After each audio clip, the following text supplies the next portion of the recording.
Everyone, this is Amir Tsarfati, and I'm from Galilee, and you probably hear in the background a little bit of the action that we have here.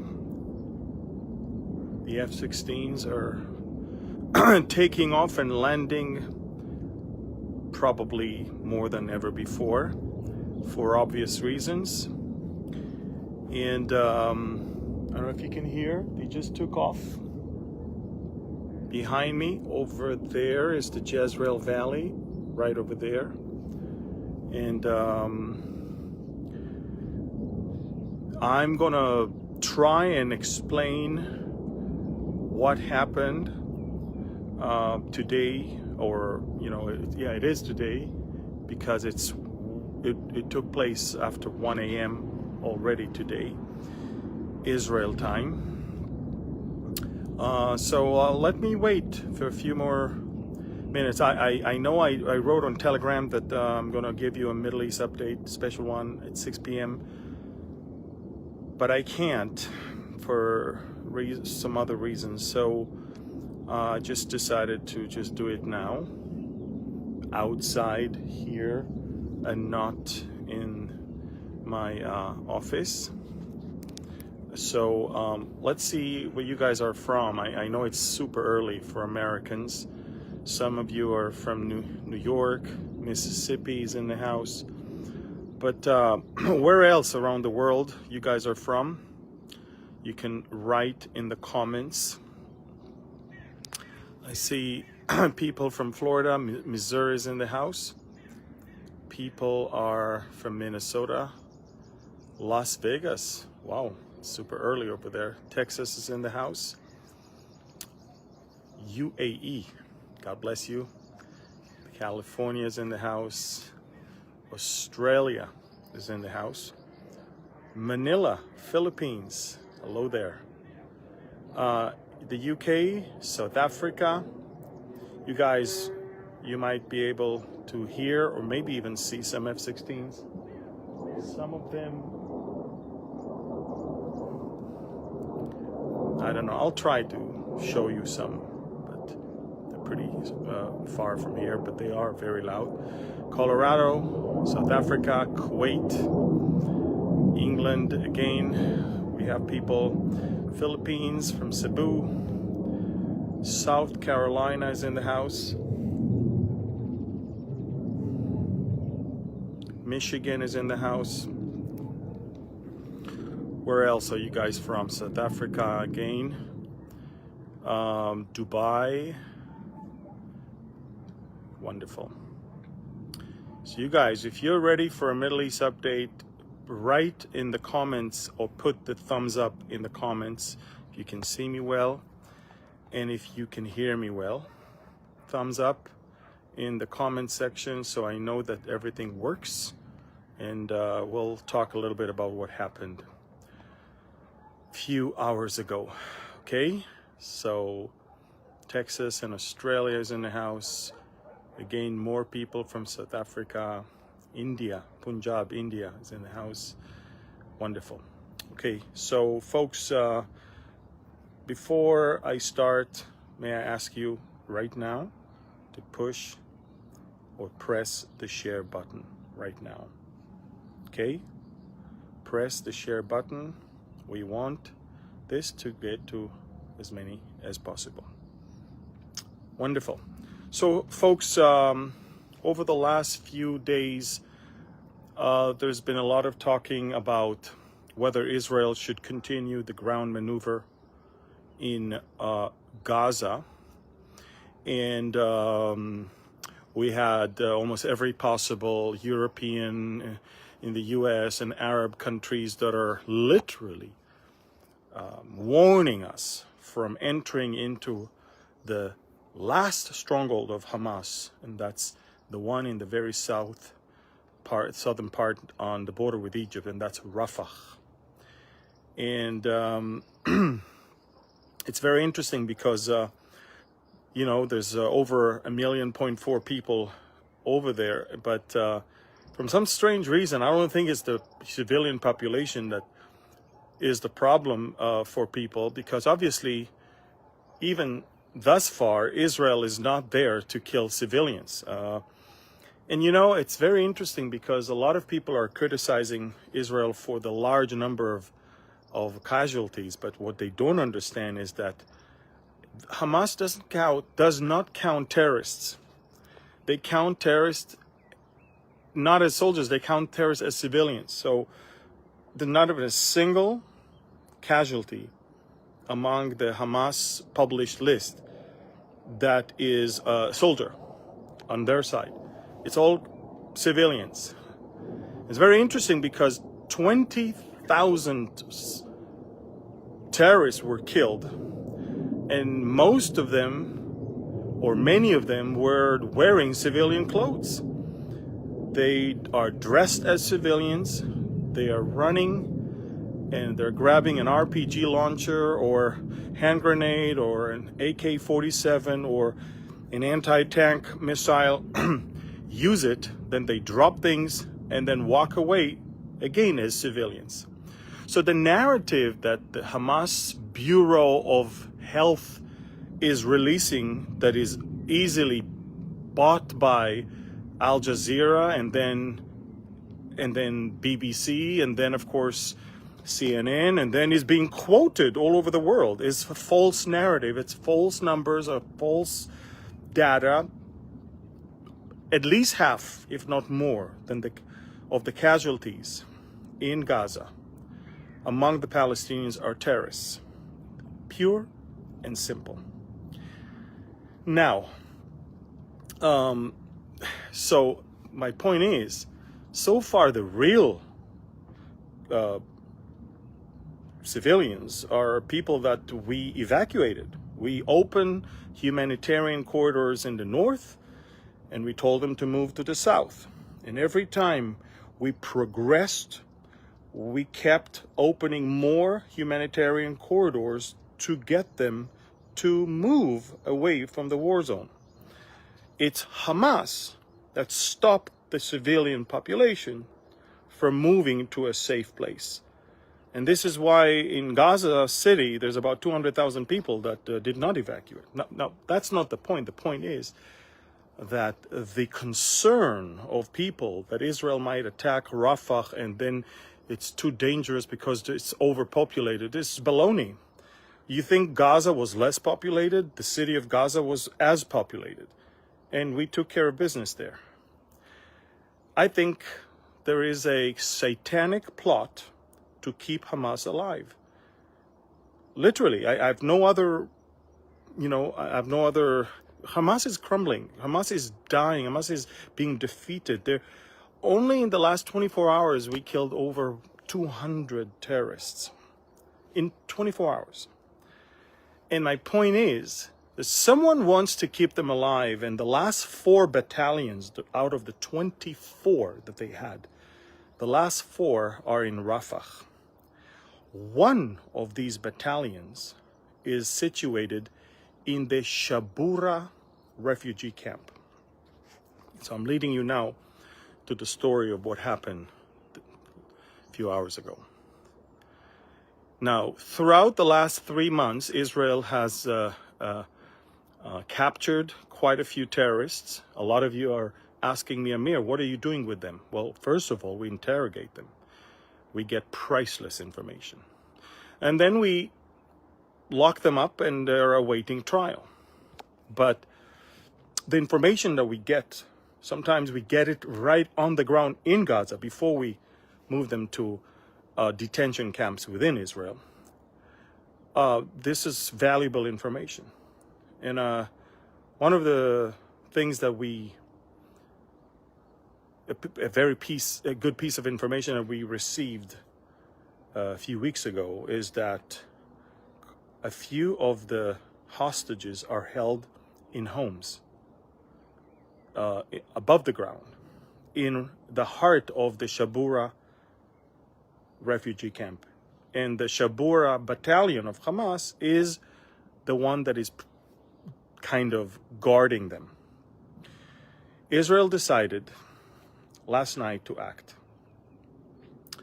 Close to 1 a.m., a special force of the Israeli, believe it or not, Israeli police, not even military, a special force of the Israeli police that is expert in releasing hostages, managed to sneak into the heart of the Shabura refugee camp. We use ladders outside of the building to climb up, get to the second floor, blow up the door, kill the 3 Hamas terrorists that were there. They were completely surprised. Okay. Can you hear the F-16s? Whoa, look. I don't know if you can see it right above us. I don't know if you can see. Flying right above us. Okay, never mind. Anyway, he's approaching landing. You want to see? You want to see it? Okay, so why don't we do this?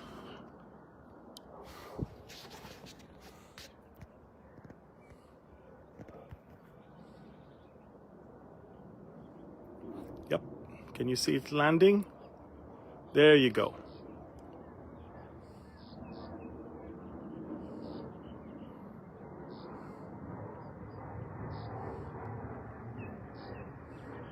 Another one is approaching. They just came back from attacking in Lebanon. Let's see. There you go.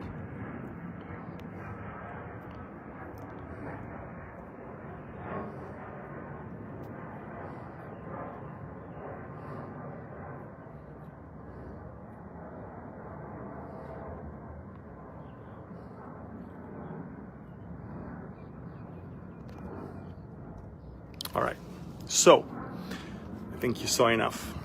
Isn't that cool? Just above me all day long. Anyway, so where were we? So this special unit of the Israeli police that is specializing in releasing hostages climbed up the ladders, blew up the door, killed the 3 Hamas terrorists on the site. Grabbed, first of all, they told the Israeli hostages, we're Israeli police, they show them their IDs. Then they put a armored vest on them, a helmet on them. They hugged them and they lifted them up, protecting them, because they knew that the 60-year-old and 72-year-old hostages are very weak after over 130 days in captivity with not much food. And this is when everything began to flare, because what happened is now we have to take them out and move them to a safe zone where we can get them to the helipad for the Black Hawk of Special Unit 669 that will evacuate them to a hospital. This is when we began to shell and bomb the entire battalion of the Shabura, and over 60 terrorists were killed within less than 30 minutes. And we managed successfully to get them out 45 minutes from the moment we entered to the moment we were back on the helicopter with 2 hostages that are now alive, met with their families. Phenomenal. It was amazing. Now, let me tell you what's going to happen. Israel will enter into Rafah. We're going to find more hostages. We're going to kick the ASS of Hamas and completely annihilate it. And everybody around understand this is their end. But let me explain, and I've said that before, and I'll say that again. The big war is not the one in Gaza. And I'm sorry to tell you that. The big war is the one that is coming up from the north. You see, it's pretty peaceful here. Although you hear the takeoffs and the landings non-stop. We attacked in Syria today, we attacked in Lebanon today, we're attacked in Gaza today. It's non-stop flights. But, as I said, Gaza is just a stroll in the park compares to the war that we are preparing for that is coming in Lebanon. Now, sorry. Now let me explain. Israel is not attacking or starting a war with Lebanon right now, not because we think it's not the right thing to do, it's because we think it's not the right time. We want to finish the job in Gaza. We want to train our troops very well. We want to implement everything we learned in Gaza, because the Gaza campaign made our military sharp in ways that it has never been. The way we operate the ground forces, the engineering corps, and the Air Force, unprecedented. The way we communicate between all forces with the Navy is, of course, unbelievable.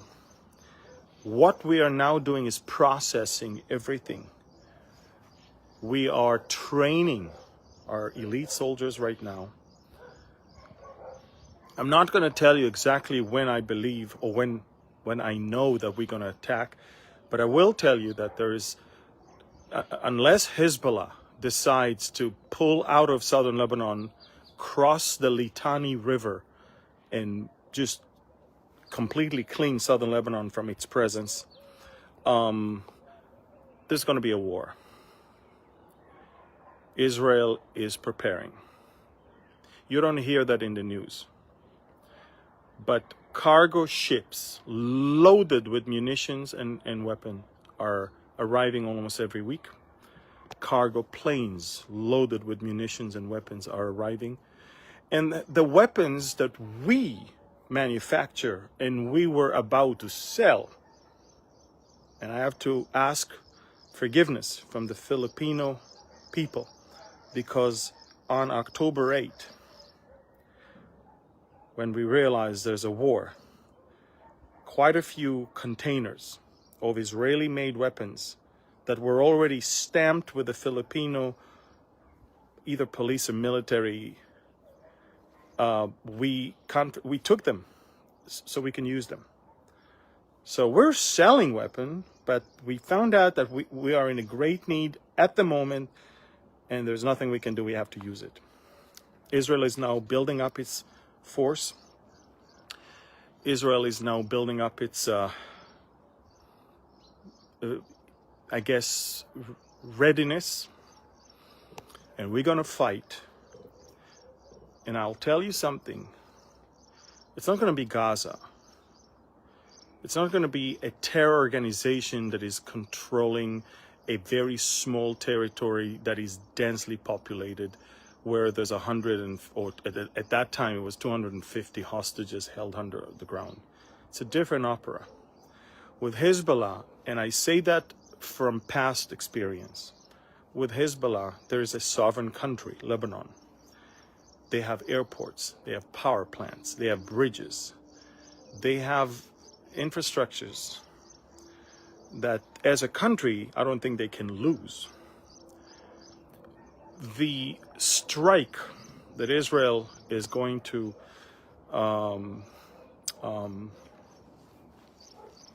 do in the first 24 hours, supposed to completely paralyze the entire country of Lebanon. I think that Hezbollah is watching what's going on. They're up on the tree. They need a ladder to get down from the tree. They see that we're going all the way to the end with Hamas. They can't stop because they promised the Muslim world that they will fight as long as we fight in Gaza.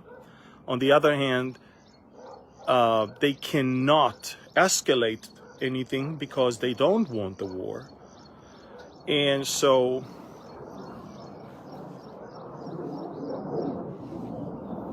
what's going to happen is a disaster for Lebanon. I believe it's a matter of a month or two of intense fighting. And there's a good chance that by August, maybe, yeah, August will be beyond all of this. Now, there are elections in America in November. In August, there are primaries of the Democratic Party in Chicago, if I'm not mistaken. Much of what Israel will do in the next few months depends on the US administration. One day, Israel is going to ask itself, why is it that we allow ourselves to be so dependent on US weapons? Because we can manufacture our own. It's just that we were not ready. One thing is for sure, the elections in America, if they ever happen, are playing a big role in what the White House is going to be able to live with when it comes to the war here. So I'm going to keep you posted, but there's one thing that you need to know. The Israelis are, you see demonstrations, you see some protests, but these are they're very, very few. Unlike the protest before, now the people understand that we don't have any alternative but to finish with Hamas, and there is no alternative but to fight Hezbollah if we don't want another October 7th. And let all the Nazis in the campuses in America and in Europe and other places, let them protest as much as they want. It doesn't cost anything to be stupid. But I can tell you one thing. The vast majority of the populations of Europe and America wake up to understand that what we fight here is what you guys are going to fight later on in your own countries. Because they're not only here, they're everywhere. I will tell you that you can find on my Telegram channel. And by the way, if you're not on my Telegram channel, 95% of the information that is so important is you won't find it elsewhere. And even now, everything I told you 5% of what you may want to know. Go to my Telegram channel, subscribe. It's free, and you will get all the information. And one of the things I posted yesterday is a speech of a sheriff from Ohio. He just came back from DC. He was shocked that the administration and the president will not sit with any of the police chiefs or the sheriff's organizations. And the information that they received. I'm talking about words of a U.S. sheriff from Ohio yesterday. Information that he has, which is information that I could have told you months ago. There are more red flags among U.S. intelligence now than before 9/11. There are more terrorists that have infiltrated America in the last 3 years than in the last 40 years combined. And they're in America. And they don't like that America is kind of allowing Israel to do what Israel is doing right now. And for them, America is big Satan, Israel is small Satan. They don't love you guys. All I can say is that we can already see in European countries how the conservative right is getting stronger and the liberal left is getting weaker. And it's all because everyone can see the stupidity of allowing uncontrolled immigration into countries of mostly people that hate your guts and want to turn you into that same, excuse me for my French, crap that they ran away from. So again, I'm sorry, but I'm getting this is why I'm not online a lot, because this is so, I can't imagine how this world is turning such a, you know, I don't know if it's the, I call it strong delusion, what we see. Everything that is good is being held as bad. Everything that is bad is being held as good. And politicians are, they are so weak. Militaries are so hesitant. I don't know what happened. But I know that we got a wake-up call. We got a wake-up call. And every few days on my Telegram channel, you see how I post. Every few days, I post reminders of what we had on October 7th. So you know, because we know why we're fighting. But a lot of people around the world don't understand why. So it's important to remind you all, remind ourselves as well. So I want to encourage you guys to subscribe to my Telegram channel. And follow the news. There's so much that is going on.